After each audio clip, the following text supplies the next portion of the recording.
ಇನ್ನು ಮತ್ತೊಂದು ಕಡೆನಲ್ಲಿ ಕೆಪಿಸಿಸಿ ಅಧ್ಯಕ್ಷ ಸ್ಥಾನಕ್ಕೆ ಒಂದು ಹೆಸರು ಕೇಳಿ ಬರ್ತಾ ಇತ್ತು, ಅದು ಸತೀಶ್ ಜಾರಕಿಹೊಳಿ ಅವರ ಹೆಸರು. ಆದ್ರೆ ಇದೀಗ ಕೆಪಿಸಿಸಿ ಹುದ್ದೆಗೆ ಹೈಕಮಾಂಡ್ ಅಚ್ಚರಿಯ ಆಯ್ಕೆಯನ್ನ ಮಾಡಿದ್ದಾರೆ. ಹಿಂದುಳಿದ ವರ್ಗಕ್ಕೆ ಕೆಪಿಸಿಸಿ ಅಧ್ಯಕ್ಷ ಸ್ಥಾನ ಸಿಕ್ಕಿದೆಯಾ? ಕೆಪಿಸಿಸಿ ಅಧ್ಯಕ್ಷರಾಗಿ ಬಿಕೆ ಹರಿಪ್ರಸಾದ್ ಆಯ್ಕೆಯಾಗುವಂತಹ ಸಾಧ್ಯತೆ ಇದೆ. ಸಚಿವ ಸ್ಥಾನ ಆಕಾಂಕ್ಷಿ ಬಿಕೆ ಹರಿಪ್ರಸಾದ್ಗೆ ಅದೃಷ್ಟ ಒಲಿತಾ? ಹಾಗಾದ್ರೆ ಕೊನೆ ಕ್ಷಣದಲ್ಲಿ ಬದಲಾವಣೆ ಆಗಿದೆ.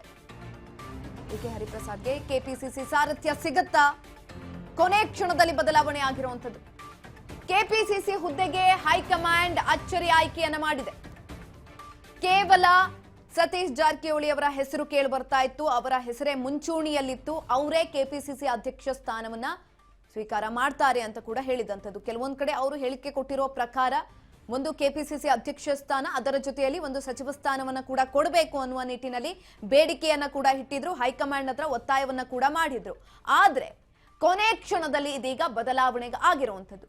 ಕೆಪಿಸಿಸಿ ಅಧ್ಯಕ್ಷ ಸ್ಥಾನ ಇದೀಗ ಬಿಕೆ ಹರಿಪ್ರಸಾದ್ ಅವರ ಮಡಿಲಿಗೆ ಬೀಳುವಂತಹ ಸಾಧ್ಯತೆಗಳು ಹೆಚ್ಚಿನದಾಗಿದೆ. ಈ ಮುಖಾಂತರ ಎಲ್ಲೋ ಒಂದ್ ಕಡೆ ಸಿದ್ದರಾಮಯ್ಯನವರು ಸಕ್ಸಸ್ ಆಗಿದ್ದಾರೆ ಅವರ ಪವರ್ ಸೆಂಟರ್ ಅನ್ನ ರೂಪಿಸೋದ್ರಲ್ಲಿ. ಒಂದ್ ಕಡೆನಲ್ಲಿ ಡಿಸಿಎಂ ಸ್ಥಾನಕ್ಕೆ ಡಾಕ್ಟರ್ ಜಿ ಪರಮೇಶ್ವರ್ ಅವರ ಹೆಸರು, ಮತ್ತೊಂದ್ ಕಡೆನಲ್ಲಿ ಕೆಪಿಸಿಸಿ ಅಧ್ಯಕ್ಷ ಸ್ಥಾನಕ್ಕೆ ಬಿಕೆ ಹರಿಪ್ರಸಾದ್ ಅವರ ಹೆಸರು, ಜಾರಕಿಹೊಳಿ ಅವರ ಹೆಸರು ಕೇಳಿ ಬರ್ತಾ ಇತ್ತು. ಆದ್ರೂ ಕೂಡ ಇದೀಗ ಎಲ್ಲೋ ಒಂದ್ ಕಡೆ ಮಿಸ್ ಆಗಿರುವಂತದ್ದು. ಕೊನೆ ಕ್ಷಣದಲ್ಲಿ ಬದಲಾವಣೆ ಆಗಿದೆ. ಹಾಗಾದ್ರೆ ಒಂದೇ ಆಯ್ಕೆ ಮಂತ್ರಿಗಿರಿ ಅಷ್ಟೇನಾ? ಅದನ್ನ ಇದೀಗ ಒಪ್ಕೊಳ್ತಾರಾ ಸತೀಶ್ ಜಾರಕಿಹೊಳಿ ಅವರು? ಅಹಿಂದ ನಾಯಕನಿಗೆ ಸಿಗೋದಿಲ್ವಾ ಕೆಪಿಸಿಸಿ ಸಾರಥ್ಯ? ಕೆಪಿಸಿಸಿ ಹುದ್ದೆಗೆ ಹೈಕಮಾಂಡ್ ಅಚ್ಚರಿ ಆಯ್ಕೆಯನ್ನ ಮಾಡಿದೆ. ಹಿಂದುಳಿದ ವರ್ಗಕ್ಕೆ ಕೆಪಿಸಿಸಿ ಅಧ್ಯಕ್ಷ ಸ್ಥಾನವನ್ನ ಕೊಟ್ಟಿದೆ. ಕೆಪಿಸಿಸಿ ಅಧ್ಯಕ್ಷರಾಗಿ ಬಿಕೆ ಹರಿಪ್ರಸಾದ್ ಆಯ್ಕೆಯಾಗುವಂತಹ ಸಾಧ್ಯತೆಗಳು ಖಚಿತ ಅಂತ ಹೇಳಲಾಗ್ತಾ ಇರುವಂತದ್ದು. ಸಚಿವ ಸ್ಥಾನದ ಆಕಾಂಕ್ಷಿ ಬಿಕೆ ಹರಿಪ್ರಸಾದ್ಗೆ ಅದೃಷ್ಟ ಒಲಿತಾ? ಹಾಗಾದ್ರೆ ಕೊನೆ ಕ್ಷಣದ ಬದಲಾವಣೆ. ಬಿಕೆ ಹರಿಪ್ರಸಾದ್ ಅವರಿಗೆ ಕೆಪಿಸಿಸಿ ಸಾರಥ್ಯ ಸಿಗೋದು ಬಹುತೇಕ ಫಿಕ್ಸ್ ಅಂತ ಹೇಳಲಾಗ್ತಾ ಇದೆ. ಆಲ್ರೆಡಿ ಈ ವಿಚಾರಕ್ಕೆ ಸಂಬಂಧಪಟ್ಟಂತೆ ಹೇಳಿಕೆಗಳು ಕೂಡ ಬರ್ತಾ ಇರುವಂತದ್ದು. ಮತ್ತೊಂದು ಕಡೆನಲ್ಲಿ ಒಂದು 14 ಜನರ ಪಟ್ಟಿ ಕೂಡ ರೆಡಿ ಆಗಿದೆ. ಅವ್ರಿಗೆ ಇನ್ನೂ ಕೂಡ ಅಧಿಕೃತವಾದಂತಹ ಕರೆ ಹೋಗಿಲ್ಲ. ಈ ಒಂದು ಸಂದರ್ಭದಲ್ಲಿ ಕೊನೆ ಕ್ಷಣದಲ್ಲಿ ಏನೆಲ್ಲ ಬದಲಾವಣೆ ಆಗಬಹುದು, ಬದಲಾವಣೆ ಆಗುವಂತಹ ಸಾಧ್ಯತೆಗಳು ಕೂಡ ದಟ್ಟವಾಗಿದೆ. ಈ ಒಂದು ಸಂದರ್ಭದಲ್ಲಿ ಇಷ್ಟು ದಿನ ಕೆಪಿಸಿಸಿ ಅಧ್ಯಕ್ಷ ಸ್ಥಾನ ಯಾರಿಗೆ ಹೋಗುತ್ತೆ ಅಂತ ಅಂದ್ರೆ ಅಲ್ಲಿ ಮುಂಚೂಣಿಯಲ್ಲಿ ಕೇಳಿ ಬರ್ತಿದ್ದಂತಹ ಹೆಸರು ಸತೀಶ್ ಜಾರಕಿಹೊಳಿ ಅವರು. ಆದ್ರೆ ಕೊನೆ ಕ್ಷಣದಲ್ಲಿ ಬದಲಾವಣೆ ಆಗಿದೆ. ಬಿಕೆ ಹರಿಪ್ರಸಾದ್ ಅವರ ಹೆಸರು ಇದೀಗ ಮುನ್ನೆಲೆಗೆ ಬರ್ತಾ ಇರುವಂತದ್ದು. ಇದ್ರ ಬಗ್ಗೆ ಹೆಚ್ಚಿನ ಮಾಹಿತಿಯನ್ನ ತಿಳ್ಕೊಳ್ತಾ ಹೋಗೋಣ. ನಮ್ಮ ಪ್ರತಿನಿಧಿ ಗೋವಿಂದ್ ಅವರು ಸಂಪರ್ಕದಲ್ಲಿದ್ದಾರೆ. ಎಸ್ ಗೋವಿಂದ್, ಒಂದ್ ಕಡೆನಲ್ಲಿ ಇಷ್ಟು ದಿನ ಕೇವಲ ಸತೀಶ್ ಜಾರಕಿಹೊಳಿ ಅವರ ಹೆಸರಷ್ಟೇ ಕೇಳಿ ಬರ್ತಾ ಇತ್ತು ಕೆಪಿಸಿಸಿ ಅಧ್ಯಕ್ಷ ಸ್ಥಾನಕ್ಕೆ. ಕೊನೆ ಕ್ಷಣದಲ್ಲಿ ಬದಲಾವಣೆ ಆಗಿದೆ. ಬಿಕೆ ಹರಿಪ್ರಸಾದ್ ಆಗುವಂತಹ ಸಾಧ್ಯತೆಗಳು ಹೆಚ್ಚಿನದಾಗಿದೆ. ಹೆಚ್ಚಿನ ಮಾಹಿತಿ ಕೊಡೋದಾದ್ರೆ ಸುಕನ್ಯಾ, ಎಲ್ಲೋ ಒಂದ್ ಕಡೆ ಸತೀಶ್ ಜಾರಕಿಹೊಳಿ ಅವರು ಬಹುತೇಕವಾಗಿ ಕೆಪಿಸಿಸಿ ಅಧ್ಯಕ್ಷರಾಗಿ ನೇಮಕ ಆಗ್ತಾರೆ ಅಂತ ಹೇಳಿ ಸಾಕಷ್ಟು ಚರ್ಚೆ ಆಗಿತ್ತು.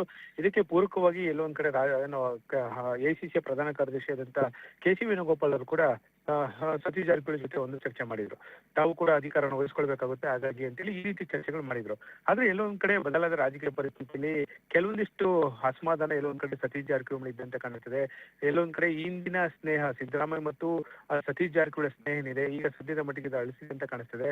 ಹಾಗಾಗಿ ನಿನ್ನೆ ಕೆಪಿಸಿಸಿ ಅಧ್ಯಕ್ಷ ಸ್ಥಾನ ವಿಚಾರ ಸಂಬಂಧಪಟ್ಟಂತೆ ಮಾತುಕತೆ ನಡೆಯುವಂತಹ ಸಂದರ್ಭದಲ್ಲಿ ಎಲ್ಲೋ ಒಂದ್ ಕಡೆ ಸತೀಶ್ ಜಾರಕಿಹೊಳಿ ಹೆಸರು ಬಹುತೇಕವಾಗಿ ಫೈನಲ್ ಆಗಿತ್ತು, ಅಂತಿಮ ಆಗಿತ್ತು ಅಂತ ಹೇಳಿ ಹೈಕಮಾಂಡ್ ನಾಯಕರು ಹೇಳಿದ್ರು ಕೂಡ ಎಲ್ಲೋ ಒಂದ್ ಕಡೆ ಅವರ ವಿರೋಧಿಗಳು ಸತೀಶ್ ಜಾರಕಿಹೊಳಿಗೆ ಪಿಸಿಸಿ ಅಧ್ಯಕ್ಷ ಸ್ಥಾನವನ್ನು ಕೈ ತಪ್ಪಿಸಿದ್ದಾರೆ ಅಂತ ಹೇಳಿ ಈಗ ಚರ್ಚೆ ಆಗ್ತಿದೆ. ಹಾಗಾಗಿ ಅವರ ಬದಲಿಗೆ ಮತ್ತೊಬ್ಬ ಒಬಿಸಿ ಲೀಡರ್ ಆದಂತ ಬಿಕೆ ಹರಿಪ್ರಸಾದ್ ಅವರಿಗೆ ಎಲ್ಲೋ ಕೆಪಿಸಿಸಿ ಅಧ್ಯಕ್ಷ ಸ್ಥಾನವನ್ನು ಕೊಡಬೇಕು ಅಂತ ಹೇಳಿ ಚರ್ಚೆ ಆಗ್ತಿದೆ. ಅವರ ಹೆಸರು ಕೂಡ ಪ್ರಬಲವಾಗಿ ಕೇಳಿ ಬರ್ತಿದೆ.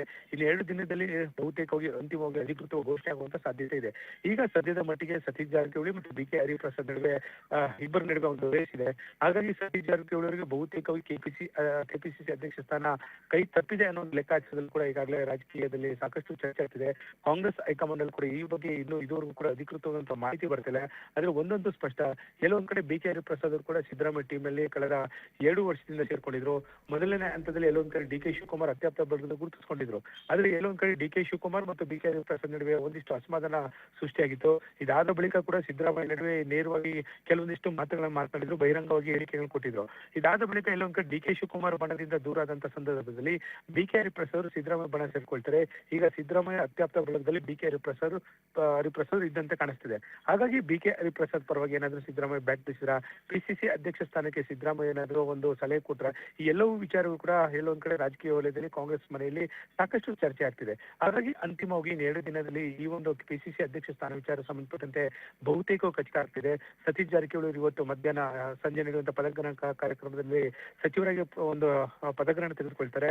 ಹಾಗಾಗಿ ಎಲ್ಲೊಂದ್ ಕಡೆ PCC ಅಧ್ಯಕ್ಷ ಸ್ಥಾನ ಬಹುತೇಕ ಸಿಗುತ್ತೆ ಅನ್ನೋ ವಿಶ್ವಾಸದಲ್ಲಿ ಈಗಲೂ ಕೂಡ ಸತೀಶ್ ಜಾರಕಿಹೊಳಿ ಇದ್ದಂತೆ ಕಾಣಿಸ್ತಿದೆ. ಹಾಗಾಗಿ ಇವತ್ತು ಬೆಂಗಳೂರಿನಲ್ಲಿ ಮಾತನಾಡಿದ ಸಂದರ್ಭದಲ್ಲಿ ಕೂಡ ಇದೇ ಒಂದು ವಿಚಾರವನ್ನ ಮಾತನಾಡಿದ್ರು. ನನ್ನ ರಾಜಕೀಯ ವಿರೋಧಿಗಳಿಗೆ ಆಲ್ ದ ಬೆಸ್ಟ್ ಅಂತ ಹೇಳ್ತೀನಿ. ಯಾಕಂದ್ರೆ ನನ್ನ ವಿರುದ್ಧ ಯಾರ್ಯಾರು ಏನೇನು ಪಿತೂರಿ ಮಾಡಿದಾರೆ ಅಂತ ಕೂಡ ನನಗೂ ಕೂಡ ಗೊತ್ತಿದೆ. ಅದನ್ನ ಮುಂದಿನ ದಿನಗಳೇ ನಾನು ಮಾತನಾಡ್ತೀನಿ. ಎಲ್ಲಾ ಪಿತೂರಿಯನ್ನ ಎದುರಿಸುವಂತ ಶಕ್ತಿ ನನಗಿದೆ ಅಂತ ಹೇಳಿ ಸತೀಶ್ ಜಾರಕಿಹೊಳಿ ಅವರು ಕೂಡ ಮಾರ್ಮಿಕವಾಗಿ ಮಾತುಗಳನ್ನ ಮಾತನಾಡಿರೋದು ನೋಡಿದ್ರೆ ಬಹುತೇಕವಾಗಿ PCC ಅಧ್ಯಕ್ಷ ಸ್ಥಾನ ಅವರಿಗೆ ಕೈ ತಪ್ಪಿದೆ ಅಂತ ಕಾಣಿಸ್ತಾ ಇದೆ. ಸುಕನ್ಯಾ. ಎಸ್ ಗೋವಿಂದ್, ಇನ್ನೊಂದು ವಿಚಾರವನ್ನ ಇಲ್ಲಿ ಗಮನಿಸಬೇಕಾಗಿರುವಂತದ್ದು, ಸತೀಶ್ ಜಾರಕಿಹೊಳಿ ಅವರು ಈ ಹಿಂದೆನೂ ಕೂಡ ಮಾತನಾಡ್ತಾ ಇದ್ದಂತ ಸಂದರ್ಭದಲ್ಲಿ KPCC ಅಧ್ಯಕ್ಷ ಸ್ಥಾನದ ಜೊತೆಯಲ್ಲಿ ಒಂದು ಸಚಿವ ಸ್ಥಾನಕ್ಕೆ ಬೇಡಿಕೆಯನ್ನ ಕೂಡ ಇಟ್ಟಿದ್ರು. ಹೈಕಮಾಂಡ್ ಅಲ್ಲಿ ಆ ಒಂದು ವಿಚಾರಕ್ಕೆ ಸಂಬಂಧಪಟ್ಟಂತೆ ಒತ್ತಾಯವನ್ನ ಕೂಡ ಮಾಡಿದ್ರು. ಹಾಗಾಗಿ KPCC ಅಧ್ಯಕ್ಷ ಸ್ಥಾನ ಏನಾದ್ರೂ ಕೈ ತಪ್ಪು ಹೋದ್ರೆ ಈ ಒಂದು ಸಂದರ್ಭದಲ್ಲಿ ಕೇವಲ ಸಚಿವ ಸ್ಥಾನವನ್ನ ಒಪ್ಕೊಳ್ತಾರಾ ಅಂತ? ಸುಕನ್ಯಾ, ಸಹಜವಾಗಿ ಕಾಂಗ್ರೆಸ್ ನಲ್ಲಿ ಒಂದು ಅಲಿಖಿತವಾದಂತ ನಿಯಮ ಇದೆ, 1 man 1 post ಅಂತ ಹೇಳಿ. ಹಾಗಾಗಿ ಎಲ್ಲೋ ಒಂದ್ ಕಡೆ ಒಬ್ಬರಿಗೆ ಒಂದು ಸ್ಥಾನವನ್ನ ಕೊಡ್ತೀವಿ ಅಂತೇಳಿ ಕಾಂಗ್ರೆಸ್ ಹೈಕಮಾಂಡ್ ಈಗಾಗಲೇ ಹಿಂದೆ ಹೇಳಿದ್ರು. ಆದ್ರೆ ಸತೀಶ್ ಜಾರಕಿಹೊಳಿ ಅವರು ನಾನು ಯಾವುದೇ ಕಾರಣಕ್ಕೂ ಕೂಡ ಬೆಳಗಾವಿಯನ್ನ ಬಿಟ್ಟು ಬರೋದಿಲ್ಲ, ಹಾಗಾಗಿ ನನ್ನ ಸಚಿವ ಸ್ಥಾನ ಬೇಕೇ ಬೇಕು, ನನಗೆ PCC ಅಧ್ಯಕ್ಷ ಸ್ಥಾನ ಜೊತೆಗೆ ಒಂದು ಖಾತೆಯನ್ನ ಕೊಡಿ, ಪ್ರಬಲವಾದಂತ ಖಾತೆಯನ್ನ ಕೊಡಿ, ಆ ಮೂಲಕ ನಾನು ಪಕ್ಷ ಸಂಘಟನೆ ಮಾಡ್ತೀನಿ, 2028ಗೆ ನಾನು ಮತ್ತೆ ಕಾಂಗ್ರೆಸ್ ಪಕ್ಷವನ್ನು ಅಧಿಕಾರಕ್ಕೆ ತರ್ತೀನಿ ಅಂತೇಳಿ ಈ ರೀತಿಯನ್ನ ಮಾತನಾಡಿದ್ರು. ಆದ್ರೆ ಕಾಂಗ್ರೆಸ್ ಹೈಕಮಾಂಡ್ಗೆ ಎಲ್ಲೋ ಒಂದ್ ಕಡೆ ಒಬ್ಬರಿಗೆ ಒಂದು ಸ್ಥಾನ ಅಂತ ಏನೋ ಒಂದು ನಿಯಮ ಇದೆ, ಆ ಒಂದು ಪ್ರಕಾರವೇ ಒಂದು ಖಾತೆಯನ್ನು ಸಚಿವ ಸ್ಥಾನ ಕೊಡೋದಕ್ಕೆ ಎಲ್ಲೋ ಒಂದ್ ಕಡೆ ತೀರ್ಮಾನ ಮಾಡಿದಂತೆ ಕಾಣಿಸ್ತಿದೆ. ಹಾಗಾಗಿ PCC ಅಧ್ಯಕ್ಷ ಸ್ಥಾನ ಬದಲು DK ಶಿವಕುಮಾರ್ ಸಂಪುಟದಲ್ಲಿ ಒಂದು ಸೇರ್ಕೊಳ್ಳೋದಕ್ಕೆ ಎಲ್ಲೋ ಒಂದ್ ಕಡೆ ಕಾಂಗ್ರೆಸ್ ಹೈಕಮಾಂಡ್ ನಿರ್ಧಾರ ಮಾಡಿದಂತೆ ಕಾಣಿಸ್ತಿದೆ. ಹಾಗಾಗಿ PCC ಅಧ್ಯಕ್ಷ ಸ್ಥಾನ ಈಗ ಬಹುತೇಕವಾಗಿ ಸತೀಶ್ ಜಾರಕಿಹೊಳಿ ಕೈ ತಪ್ಪಂತೆ ಕಾಣಿಸ್ತಿದೆ. ಹಾಗಾಗಿ ಕೆಲವೊಂದಿಷ್ಟು ಅವರ ಮಾತುಗಳನ್ನ ಮಾರ್ಮಿಕ ಮಾತುಗಳು ನೋಡಿದ್ರೆ ಬಹುತೇಕವಾಗಿ BK ಹರಿಪ್ರಸಾದ್ ಏನಾದ್ರು PCC ಅಧ್ಯಕ್ಷ ಸ್ಥಾನ ಆಗ್ತಾರೆ ಅನ್ನೋದನ್ನ ನೋಡ್ಬೇಕಾಗಿದೆ. ಸುಕನ್ಯಾ. ಎಸ್ ಗೋವಿಂದ್, ಹಾಗೆ ಸಂಪರ್ಕದಲ್ಲಿರಿ, ಒಂದು ಅಪ್ಡೇಟ್ ಇದೆ, ನೋಡ್ಕೊಂಡ್ ಬರೋಣ.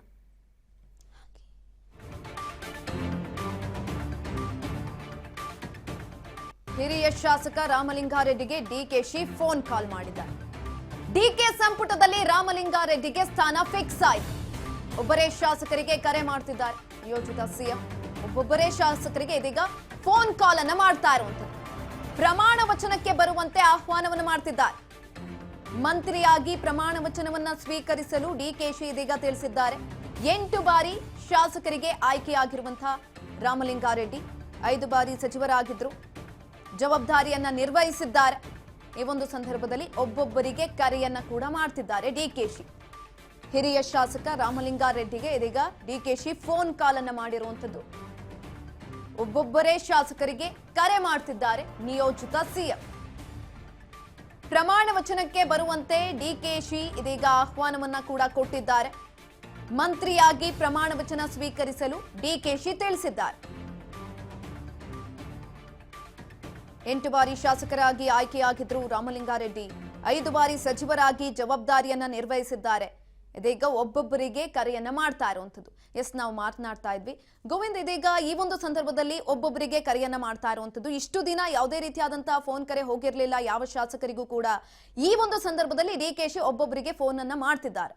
ಹೆಚ್ಚಿನ ಮಾಹಿತಿ ಕೊಡೋದಾದ್ರೆ ಸುಕನ್ಯಾ, ನಿನ್ನೆ ಕಾಂಗ್ರೆಸ್ನ ಹೈಕಮಾಂಡ್ ನಾಯಕರು ಈಗಾಗಲೇ ಸಿದ್ದರಾಮಯ್ಯ ಮತ್ತು DK ಶಿವಕುಮಾರ್ ಸಭೆ ಮಾಡಿದಂತ ಸಂದರ್ಭದಲ್ಲಿ ನೀವು ಬೆಂಗಳೂರಿಗೆ ತೆರಳಿ ನಿಮ್ಗೆ ಈ ಮಾಹಿತಿಯನ್ನ ಕೊಡ್ತೀನಿ ಅಂತ ಹೇಳಿ, ಅಂದ್ರೆ ಯಾರ್ಯಾರು ಅಂತಿಮ ಪಟ್ಟಿ ಅಂತ ನಾವು ನಿಮ್ಗೆ ತಿಳಿಸ್ತೀವಿ ಅಂತ ಹೇಳಿ ಕಳಿಸಿದ್ರು.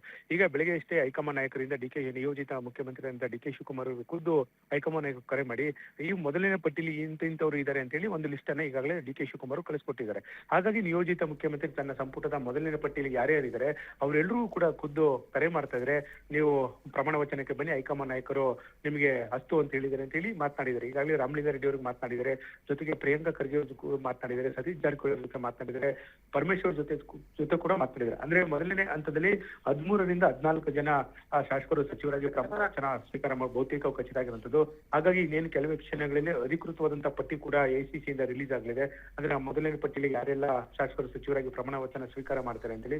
ಹಾಗಾಗಿ ಖುದ್ದು ಈಗ ಏನು ನಿಯೋಜಿತ ಮುಖ್ಯಮಂತ್ರಿ DK ಶಿವಕುಮಾರ್ ಕಾಂಗ್ರೆಸ್ ಹೈಕಮಾಂಡ್ ನಾಯಕರು ಒಂದು ಪಟ್ಟಿಯನ್ನು ಕಳಿಸ್ಕೊಟ್ಟಿರೋದ್ರಿಂದ ಸಹಜವಾಗಿ ಅದೊಂದು ಒಂದು ಮಾಹಿತಿಯನ್ನು ಕೊಡ್ತಾರೆ. ಅಂದ್ರೆ ತಾವು ಬನ್ನಿ ಸಂಪುಟದಲ್ಲಿ ನೀವು ಇರ್ತೀರಾ ಅಂತೇಳಿ ಒಂದು ಮಾಹಿತಿಯನ್ನು ಕೂಡ ಕೊಡ್ತಾರೆ. ಅದರಂತೆ ಈಗ ಒಂದು ನಿಯಮದಂತೆ ಈಗ ಖುದ್ದು DK ಶಿವಕುಮಾರ್ ಅವರೇ ತನ್ನ ಸಂಪುಟದಲ್ಲಿ ಯಾರೆಲ್ಲ ಮೊದಲನೇ ಪಟ್ಟಿಯಲ್ಲಿ ಇದ್ದಾರೆ AICC ನಾಯಕರಿಗೆ ಅಂಕಿತ ಹಾಕಿದರೆ ಆ ಒಂದು ಶಾಸಕರಾಗಿ ಈಗ ಖುದ್ದು DK ಶಿವಕುಮಾರ್ ಕರೆ ಮಾಡಿ ಮಧ್ಯಾಹ್ನ 3:30ಕ್ಕೆ ನೀವು ಬನ್ನಿ, 4 ಗಂಟೆಗೆ ಬನ್ನಿ, ಅಂದ್ರೆ 4 ಗಂಟೆ 5 ನಿಮಿಷಕ್ಕೆ ಒಂದು ಪ್ರಮಾಣ ವಚನ ಇದೆ, 3:30ಕ್ಕೆ ನೀವು ರಾಜಭವನಕ್ಕೆ ಬನ್ನಿ ಅಂತೇಳಿ ಖುದ್ದು ಅವರೇ ಮಾಹಿತಿಯನ್ನು ಕೊಡ್ತಾ ಇದ್ದಾರೆ. ಸುಕನ್ಯಾ, ಧನ್ಯವಾದಗಳು ಗೋವಿಂದ್ ಹೆಚ್ಚಿನ ಮಾಹಿತಿಗಾಗಿ.